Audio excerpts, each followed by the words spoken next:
Hello there, this is Ronnie, and I want to talk to you today about how to avoid frauds in the health industry, essentially marketing frauds for ineffective products. And this has come up because of this cancer thing. That I put a post about cancer, I put a thing about cancer.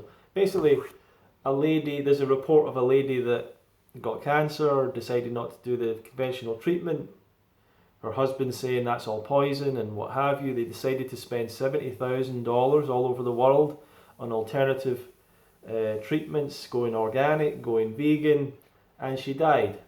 And you know, a lot of people who get cancer die. That's what happens. A huge amount of people that die of cancer. So that doesn't mean that those treatments aren't effective. That doesn't mean anything else. But is there a chance that she would have survived if she'd done the conventional treatments?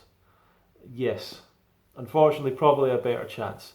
And here's the thing: people are attacking me and saying, "What research have you done on this? Where's your research?" I don't need any research. I'm not the one coming up with crazy ideas. I'm just saying, let's look at the consensus of the experts. Do you know how much money has been done in researching cancer?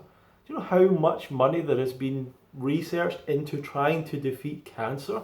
It is one of the most funded things charity-wise ever. The cancer charities have unbelievable amounts of money that they're putting into research and whatever else. And it's all a bit of a crazy con, I guess, because then I don't know how it all works, right? But they get a tremendous, huge amount of money, billions. I mean, billions is small, probably trillions, right? It's massive. And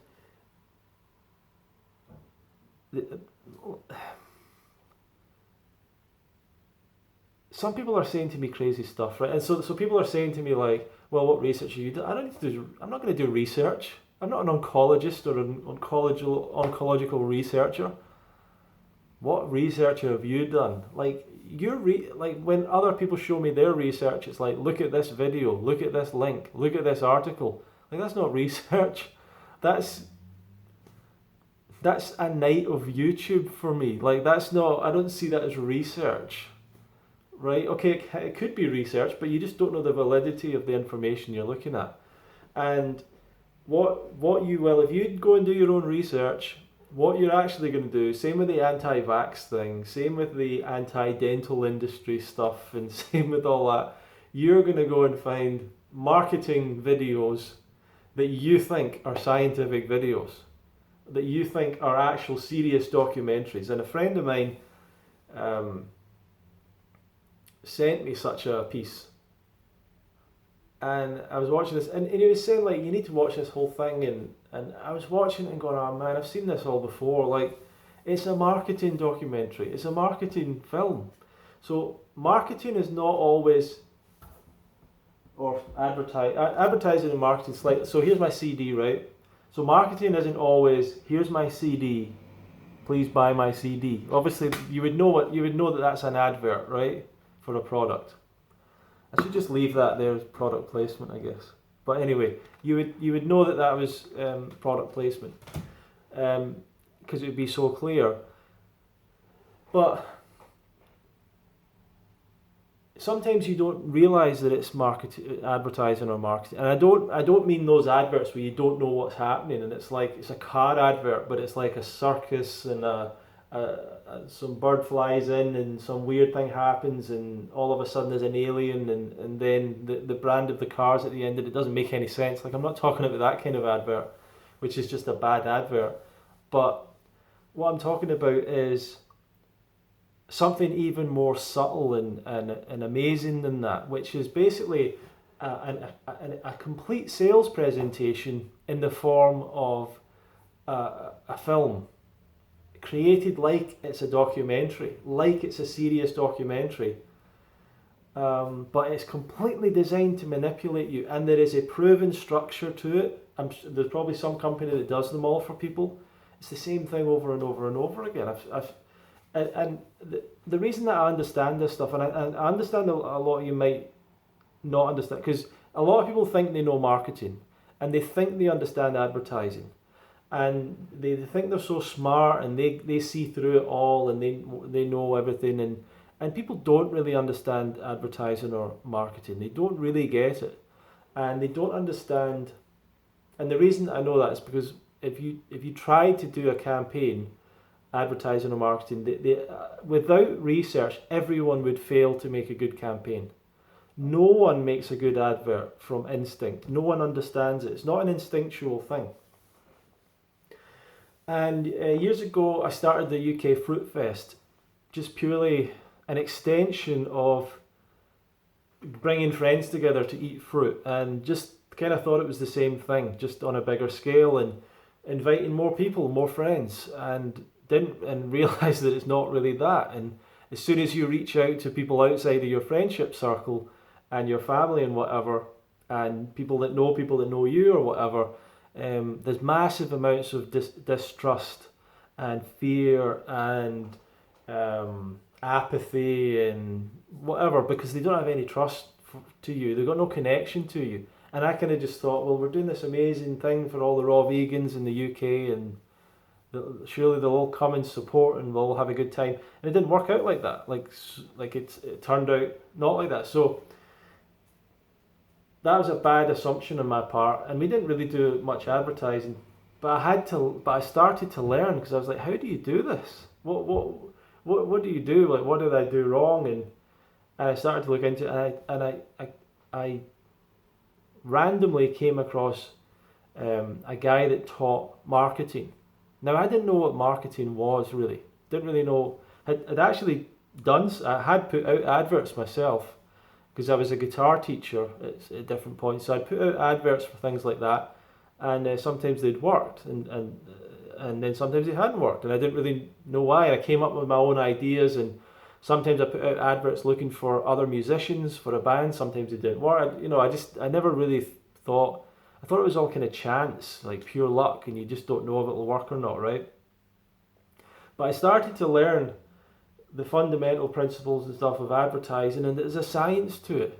And this goes back at least 100 years, but probably way longer, where you've got what's called scientific advertising, and that all of the principles that lead to people buying decisions and all that stuff has all been worked out. It's all been studied. It's all understood.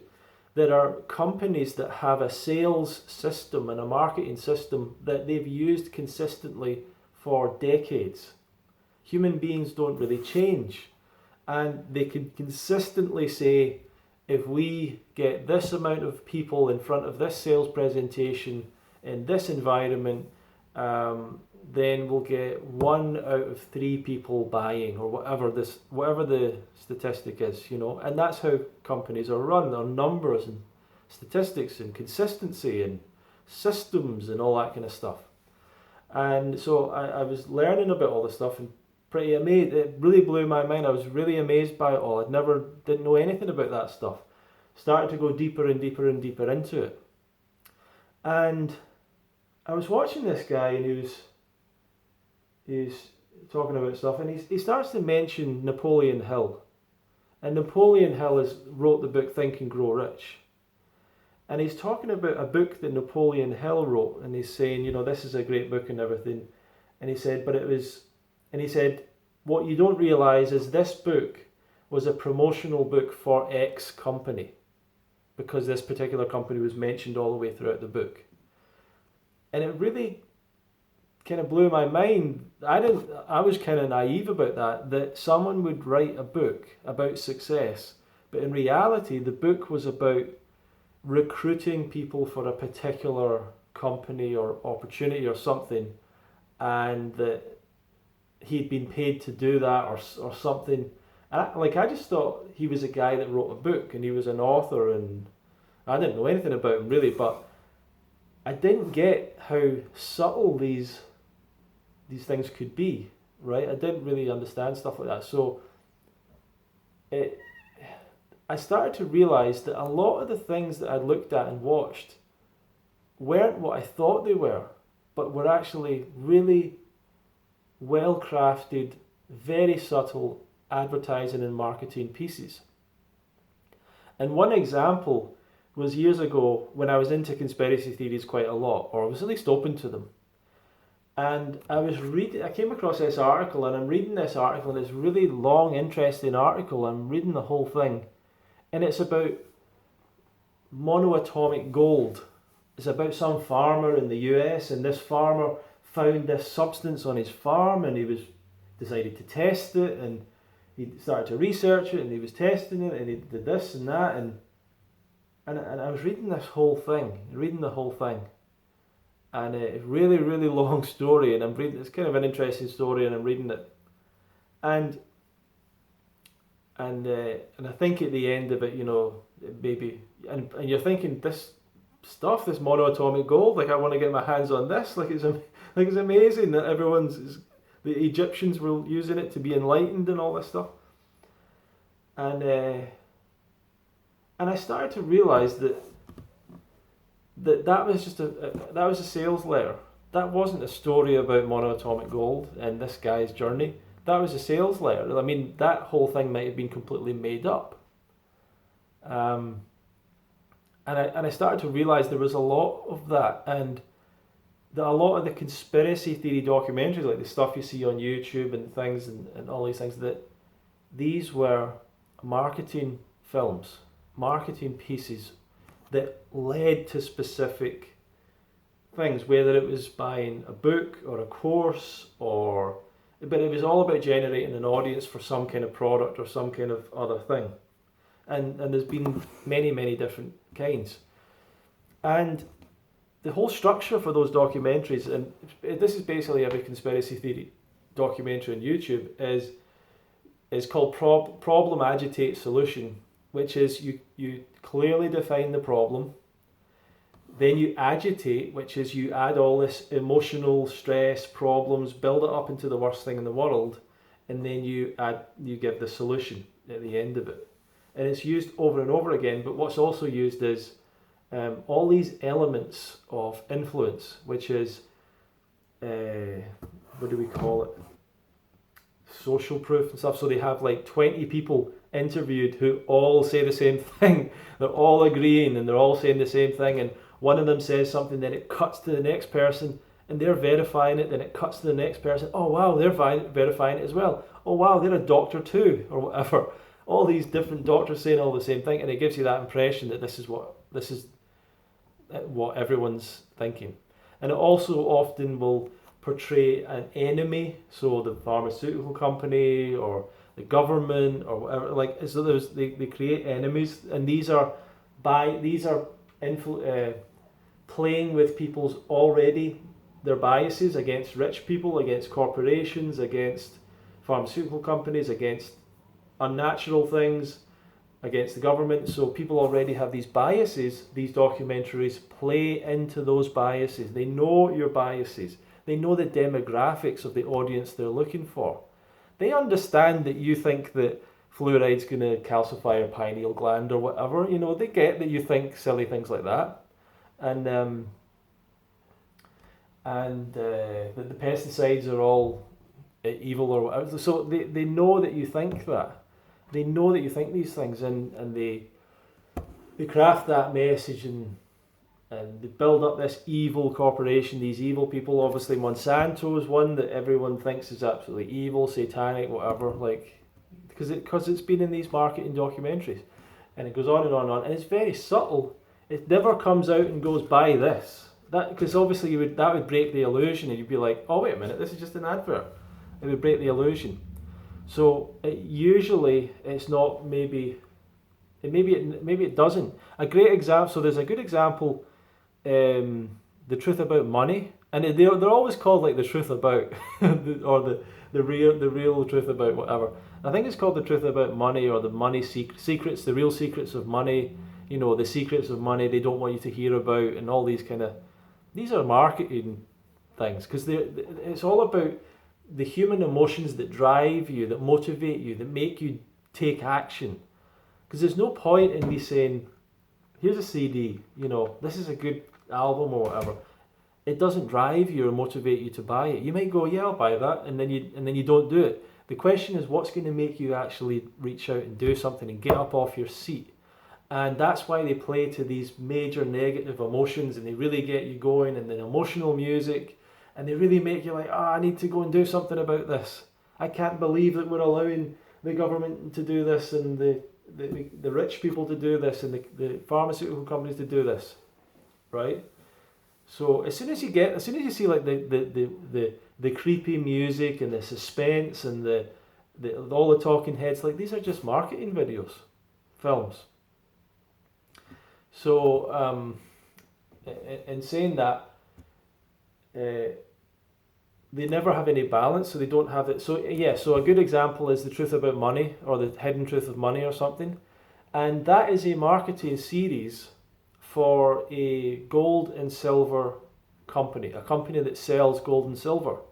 But if you just were looking, trying to research on YouTube, you would come across their videos and you would not think, for most of it, you wouldn't, because it doesn't mention the brand, it doesn't mention the company.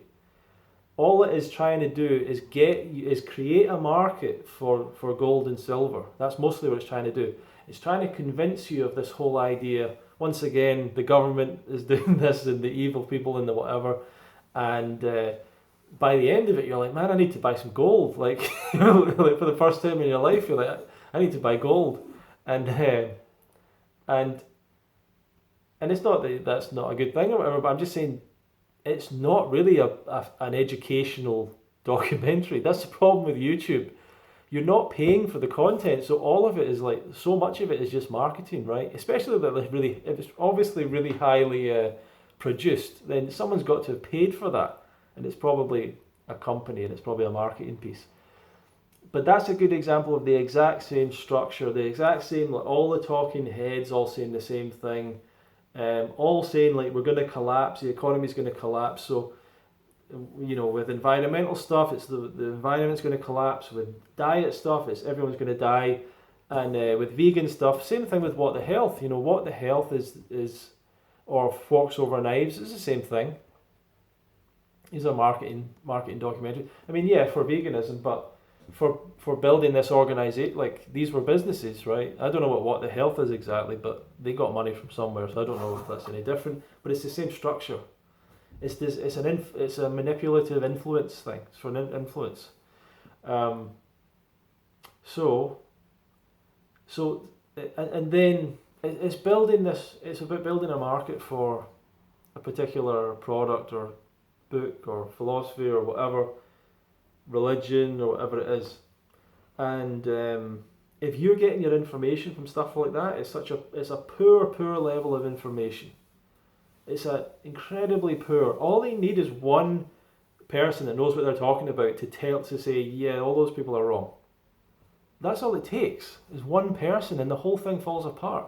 But they don't include that person because it's not about finding the truth. It's about marketing a particular product or a particular viewpoint. And all this marketing, it all came apparently from propaganda. It came from wars.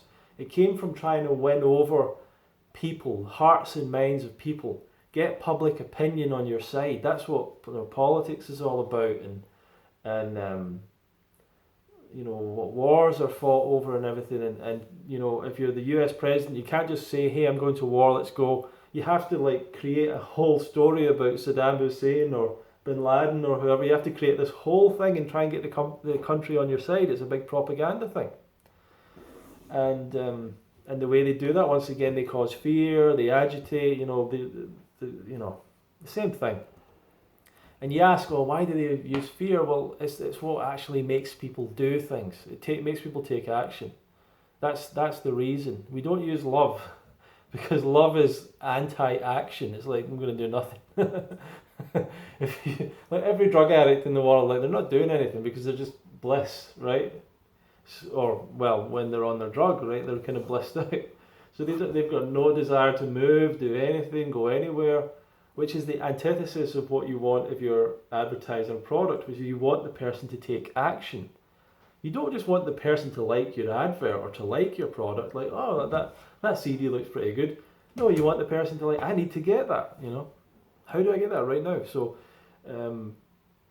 and a lot of you are probably watching this going, I know all this. I'm not dumb. I know all this stuff. Well, why are you falling for it? Why are you falling for it? And that, the thing that the person sent me, it was called The Truth About Cancer or something. So I went to the website, started watching it, and the next day I'm getting retargeted with adverts on Facebook for the Health for All Cancer Institute, which is obviously what the whole thing was, a marketing video for this thing. But my friend is taking it that this is like serious, this is real, and it just fits in with his particular bias and what he wants to believe. And I want to believe, I'd love it if people eat fruit and their cancer goes away. I'd love that. That would be awesome, because we would have so many, you know how many people we would have? Like, on our side? That would just go absolutely viral so quickly, you know? So as soon as you see these films, just be super skeptical. Just ask yourself, what are they selling? It's a marketing thing.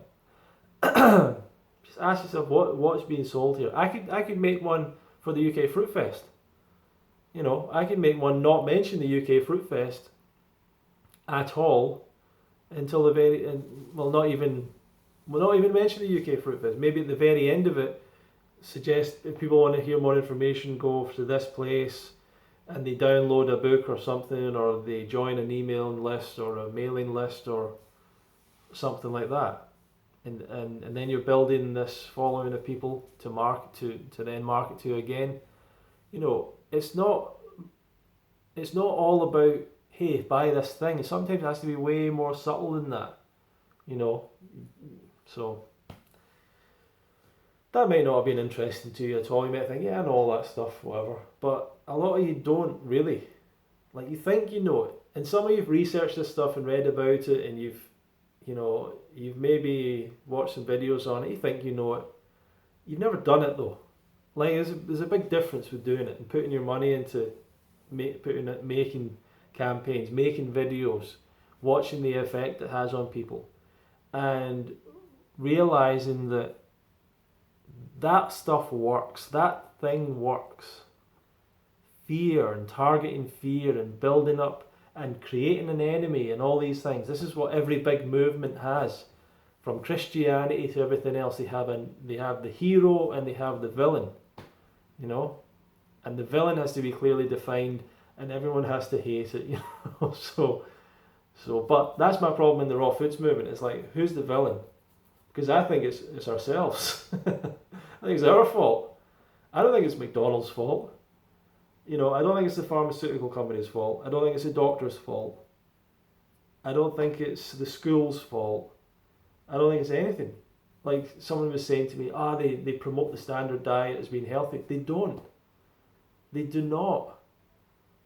You look up a nutrition textbook, they don't say the standard diet is healthy. And, so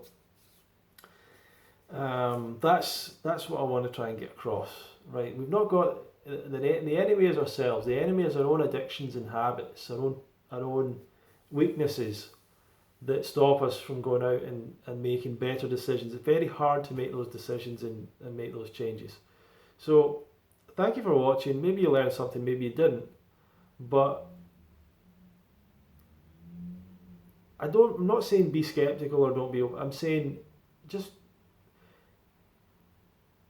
don't be manipulated like that. Like, look for the truth. And these are films, they might have some good information, there may be some good people in them, but they have been designed and they've missed out stuff, they've completely hidden the other side of the story in order to take you down a path towards a particular thing. And then, as happened to me, get retargeted for advertising about a alternative cancer health clinic.